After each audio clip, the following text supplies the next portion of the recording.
Go in depth right now. I'm joined once again by the president and the CEO of the NAACP, Cornell William Brooks. Mr. Brooks, thanks very much for coming in. First of all, that quote from Cornell West, the Princeton University scholar, when he says it's over, basically, in effect suggesting the president has failed. Your reaction? I believe that the issue is much bigger than President Obama. It predates the Obama presidency, and it will likely outlive the Obama presidency.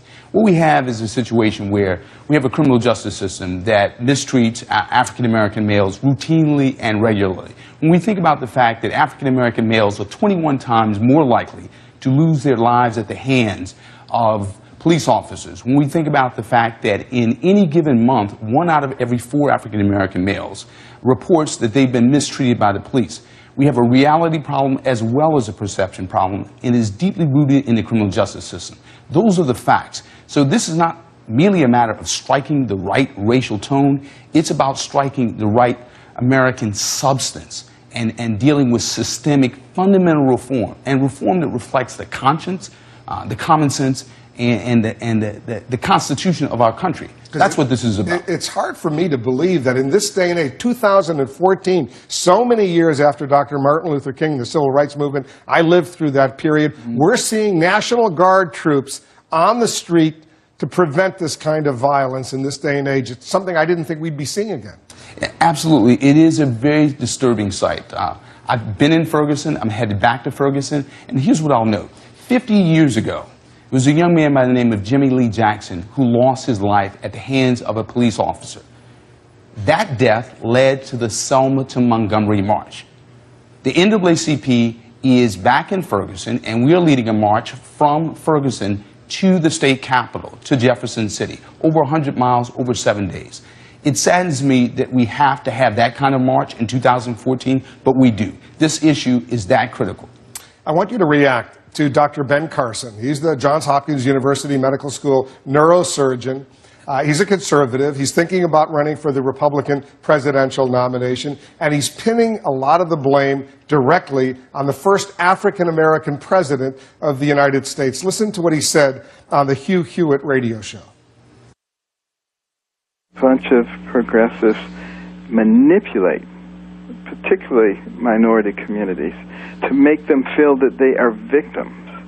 And of course, if you think you're a victim, you are a victim. And he went on to say, he said, I actually believe things were better before this president was elected, and I think things have gotten worse because of his unusual emphasis on race. I believe Dr. Carson, with all due respect, should stick to the operating room rather than the campaign trail. These are the facts. We have a criminal justice system that over-incarcerates and under-educates, broadly speaking. The facts are African-American males are over-incarcerated. Police departments all around the country well understand that there is another way. And so the fact of the matter is this cannot be pinned on President Obama. This is bigger, larger, more important than political rhetoric or partisanship. So with all due respect, Dr. Carson is not particularly thoughtful on this issue. But you know, he's resonating with a lot of Americans out there. He seems to be getting some momentum, especially with conservatives. Well, this issue is much bigger than liberal or conservative. Here's what we're really talking about. We're talking about our youth, our children, our sons and daughters. And so if we believe that young people are the future, then we have to stand with those young practitioners of democracy in the streets of Ferguson, in Missouri, and all across this country who are simply saying we as a country are better than this.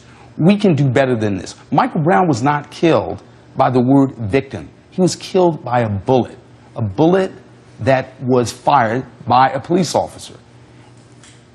I happen to believe that we can do a lot better than this, and what we've got to do is focus on a couple of things.